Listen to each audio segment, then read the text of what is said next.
Good evening, and welcome to your AI Daily Press evening podcast for June 8, 2026. I'm your host, Walter. I'm Walter, your anchor for tonight's broadcast. We're coming to you with a summary of the top stories from around the world. Firstly, we reported on the Armenian general election, where Prime Minister Nikol Pashinyan's party secured a majority in the National Assembly.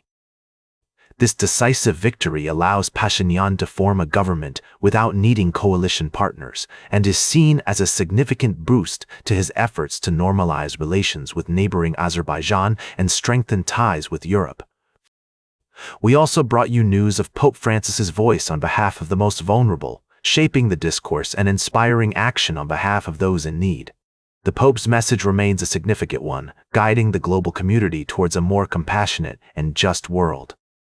And finally, we covered the highly anticipated summit between Chinese President Xi Jinping and North Korean leader Kim Jong-un in Pyongyang. The visit marks a crucial milestone in the relationship between China and North Korea as they celebrate the 65th anniversary of their mutual defense treaty. Our sources indicate that the summit will focus on expanding cooperation in areas such as trade, agriculture, construction, and technology. These stories and more have been making headlines around the world. We'll continue to follow developments and provide updates as more information becomes available, and that's the way it is. Now, for the latest in travel and human interest, here is Charles Corral.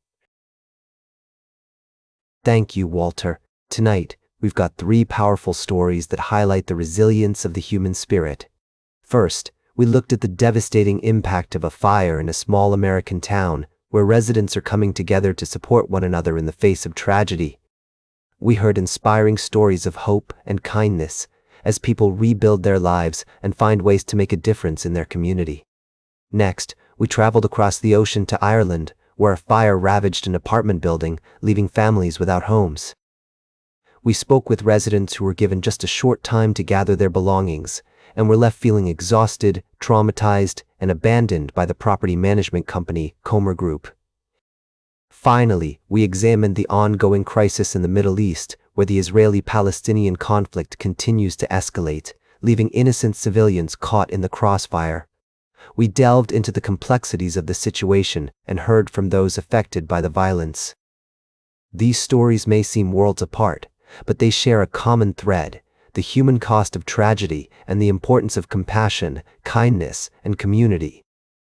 As we go to press, our thoughts are with all those affected by these events, and we hope that their stories will inspire us to be better versions of ourselves. Now, for the latest in fashion and entertainment, here is Joan Streams. Thank you, Charles. We've had an exciting week in the world of entertainment, and we're here to give you a quick rundown of the top stories. First up, music legend Madonna is still going strong, with her latest collaboration with Sabrina Carpenter, Bring Your Love making waves on the Dance Mix Show Airplay chart. This marks Madonna's second hit on the chart this year, solidifying her status as the Queen of Pop.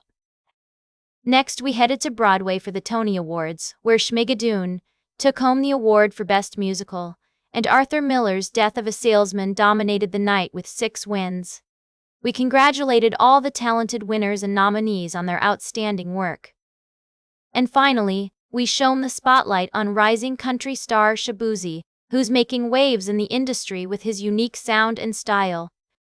Fresh from his Grammy win for Best Country Duo Group Performance, Shaboozey shared his exciting plans for a graphic novel based on his upcoming album The Outlaw Cherie Lee, and even hinted at producing a Batman movie.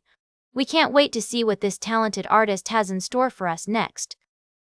Thanks for tuning in to the AI Daily Press. Now for the latest in nature and environment, here is David Ottenacher. Thank you, Joan. In our first story tonight, we take you to Kenya, where controversy is brewing over a proposed development project that threatens the habitat of endangered wildlife. The project has sparked heated debate among conservationists and local residents, who are calling for greater protection of the area's unique ecosystem. Next up, we have a fascinating story about bumblebees, which have been found to be able to recognize and remember human faces. Researchers say this discovery could have significant implications for our understanding of insect intelligence and cognition. And finally, in a story that's sure to delight nature enthusiasts, we take a look at a new app called Gotcha, that allows users to capture and collect images of animals in the wild using AI-powered technology. The app has been hailed as a powerful tool for education and conservation, and could inspire a new generation of nature lovers and conservationists. And that completes our evening podcast for today. Thank you for listening. Until tomorrow morning, I'm David Attenacher for AI Daily Press, the world's most unbiased news source.